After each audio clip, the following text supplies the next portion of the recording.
रात लगातार हो रही बारिश की वजह से किसानों की फसल बर्बाद हुई, जिसके मुआवजे की मांग के लिए छत्तीसगढ़ प्रगतिशील किसान संगठन के किसान नेता राजकुमार गुप्ता ने राज्य सरकार से मुआवजे की बात की।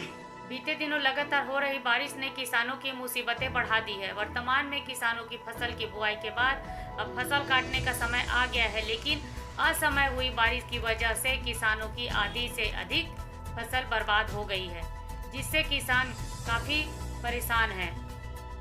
और किसानों ने अब प्रगतिशील किसान संगठन के किसान नेता राजकुमार गुप्ता के माध्यम से राज्य सरकार से गुहार लगाई है कि फसल बर्बादी का मुआवजा किसानों को दिया जाए। किसान नेता राजकुमार गुप्ता का कहना है कि राज्य की भूपेश सरकार संवेदनशील सरकार है और किसानों की समस्या को समझते हुए जल्द ही किसानों को मुआवजा देने के विषय में विचार करेगी। आज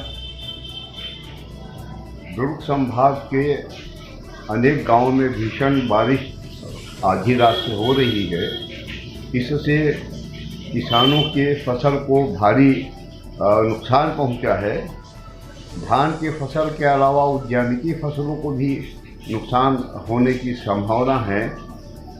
इसे ध्यान में रखते हुए छत्तीसगढ़ प्रगतिशील किसान संगठन राज्य सरकार से मांग करती है कि प्रधानमंत्री फसल बीमा योजना के अंतर्गत और RBC 64 प्राकृतिक आपदा के अंतर्गत तत्काल सर्वे कराए और प्रभावित किसानों को फसल को हुई क्षति के लिए बीमा दावा राशि का भुगतान कराए और RBC 64 के अंतर्गत राहत राशि भी प्रदान करे। हम उम्मीद करते हैं कि इस संकट की घड़ी में राज्य सरकार किसानों के साथ होगी और किसानों को राहत प्रदान करने का प्रयास करेगी।